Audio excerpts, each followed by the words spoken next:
안녕하세요. 반값보험료 만들기입니다. 오늘은 구독자님 댓글 답변 드리는 Q&A 81편 영상 준비해 봤습니다. 자, 비싸게 할증될 수도 있고 보장도 나쁜 4세대 실비라도 가입해야 하나요? 이 질문 하나에 대해서 오늘 답변을 좀 드려보려고 해요. 자, 잘못된 오해들이 조금 있는 것 같습니다. 할증이 어마어마하게 많이 된다. 그런 이야기들이 있어요. 그리고 4세대 보장도 너무 나빠졌는데 이거 왜 해야 돼? 그런 뉘앙스들도 있거든요. 그거 한번 제 관점에서 설명드려 볼 테니까 좀 더 정확하게 알고 판단을 해보셨으면 좋겠다라고 말씀 좀 드려보려고 합니다. 그럼 오늘 영상 한번 시작해 보도록 할게요.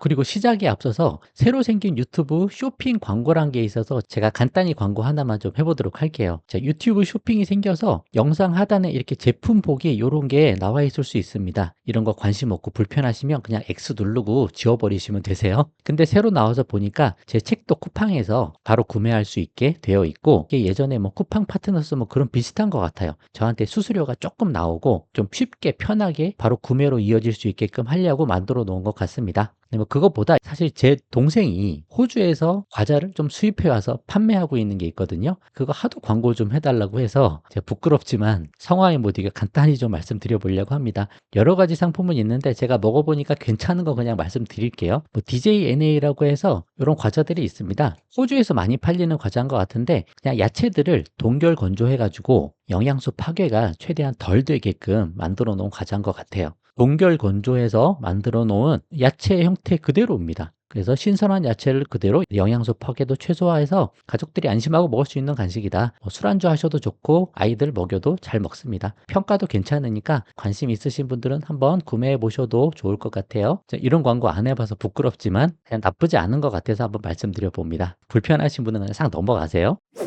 자, 그럼 오늘 영상 제대로 시작해 볼게요. 이 영상 보시고 이런 질문을 하셨는데 47세인데 실손보험이 없다. 근데 지금 하면 4세대밖에 안 되는데 다들 4세대 실비 1년마다 큰 폭으로 갱신되고, 큰 폭으로 갱신되나요? 아닌데. 그리고 혜택도 다른 세대보다 너무 안 좋다. 이거는 맞죠. 보장은 계속 작아졌으니까. 그래서 그냥 적금 들어서 아플 때 쓰는 게 낫다는 말도 듣고 하니 보험 모르는 상황에 고민이다. 4세대라도 드는 게 맞나요? 이런 질문이 있습니다. 이렇게 질문하실 수 있죠. 근데 좀 다른 사실들도 있습니다. 자, 또 하나 더 볼게요. 4세대는 병원비 실손을 사용하면 다음에 할증이 된다는 거죠. 100에서 300%. 예를 들어 400만 원 이상 실손을 한번 타먹으면 보험료가 5만 원 되던 게 300% 할증돼서 15만 원이 된다. 근데 문제는 이후에 100만 원 이상을 추가로 더 청구하면 100에서 300%가 더 할증돼서 15만 원이는 보험료가 45만 원이 된다. 또 이게 뭐 100만 원 넘게 또 할증이 된다. 할증에 할증이 들어간다. 뭐 그런 내용이에요. 그래서 결국 보험료가 기하급수적으로 증가해서 자동 해지 수순을 밟게 된다. 그런 이야기를 합니다. 보험 공부 말고 산수 공부부터 다시 하라고 하셔서 이게 좀 잘못 알고 이야기하시는 것 같아요. 제가 댓글도 막 이렇게 달아드리고 했었는데, 자, 제가 좀 정확한 사실을 전달드려 보도록 하겠습니다. 금감원 금융위 자료에서 제가 다 갖고 와서 설명을 하고 있는 거예요. 예전부터 보험금 사고 이력은 1년마다 초기화야 됩니다. 2021년에 보험금 많이 탔어요. 그럼 22년에 보험료가 할증이 되죠. 아까 말씀처럼 3배도 할증이 될 수 있어요. 근데 22년도에 무사고에서 보험금 청구를 안 했어요. 그러면 2023년 보험료는 할인 등급 1등급으로 초기화 된다. 할증이 아니고 할인되는 등급이죠. 그러니까 할증에 할증 붙는 조건이 아니라는 거예요. 1년마다 초기화되기 때문에 5만 원에서 15만 원 올라갔다 하더라도 다음 연도는 다시 5만 원 수준에서 다시 책정이 된다는 거죠. 또 비급여 특약만 할증돼서 보험료 전체가 할증되는 것도 아니다. 그러니까 비급여, 사실 필수 치료라고 보지는 않잖아요. 필수 치료는 다 대부분 급여에 들어가 있죠. 그런 치료 받을 때는 할증이 안 되고, 비급여, 뭐 우리가 도수 치료 같은 거 많이 또 하고, 뭐 비급여 주사 같은 것도 있고 여러 가지 비급여 많이 있잖아요. 병원마다 치료비도 다 다르고 뭐 한 것들, 그것들 많이 쓸 경우에 할증이 된다라는 내용으로 보시면 될 것 같습니다. 자, 1등급이 아까 할인이죠. 2등급은 유지예요. 보험료가 3, 4, 5등급이 할증인데 이 비율을 대충 계산을 해봤더니 할증되는 3, 4, 5등급에 해당되는 인원은 전체 가입자의 국소수 1.8%, 0.8, 0.7, 0.3 더하면 1.8이잖아요. 그러니까 전체 가입자의 한 2% 내외다. 그 외에 대부분 모든 사람은 보험료가 유지되거나 오히려 할인이 들어간다. 그렇게 보시면 될 것 같죠. 너무 걱정할 필요 없는 거예요. 또 올해 많이 써서 할증됐어도 내년에 안 쓰면 또 다시 원래 수준으로 돌아오니까. 또 비급여 보험료 차등제, 이게 불가피한 의료 이용자에 대해서는 적용을 안 한다는 거예요. 이것도 아셔야 됩니다.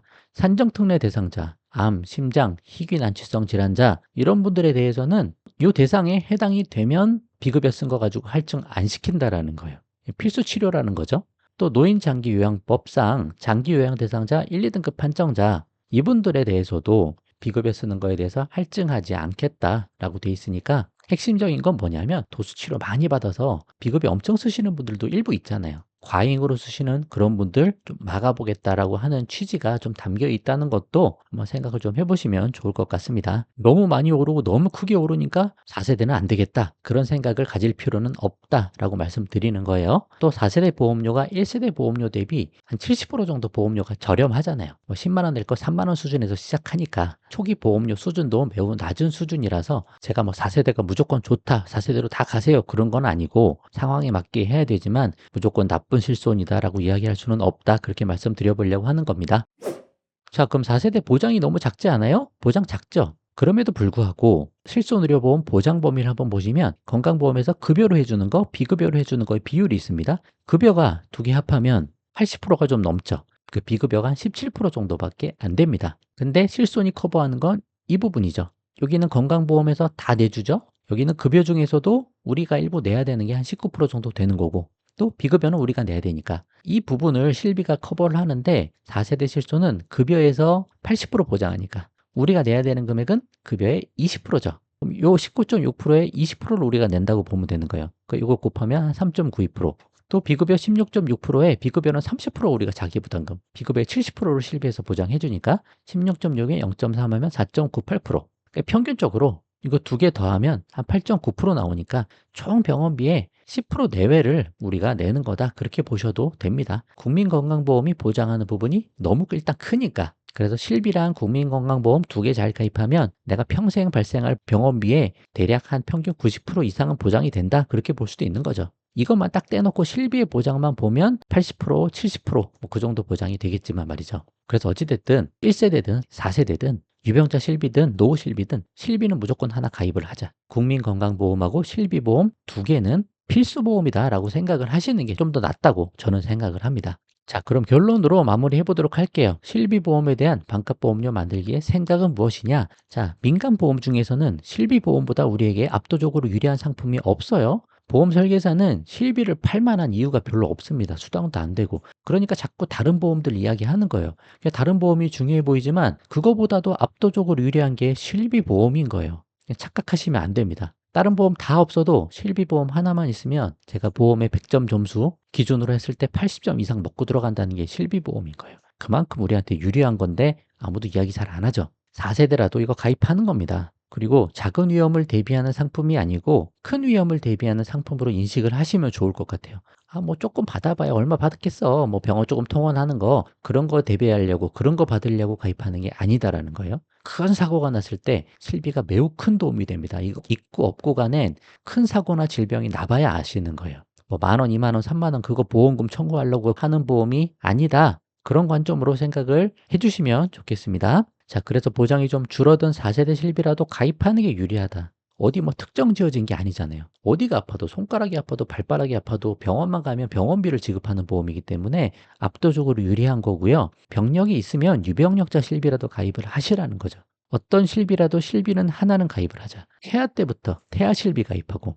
그게 자녀가 출생하면 그냥 일반 실비가 되는 거죠. 근데 그때 가입을 못해서 나중에 병력이 있어서 가입하면 유병력자 실비, 노후에 건강해서 가입할 수 있으면 노후 실비, 회사에서 가입해주면 단체 실비, 뭐든 하나는 준비를 하시는 게 좋다. 그런 말씀 드려보고 오늘 영상 마쳐보도록 하겠습니다. 자, 도움 되셨으면 구독과 좋아요 부탁드리고 공유도 많이 부탁드립니다. 그럼 마치겠습니다. 감사합니다.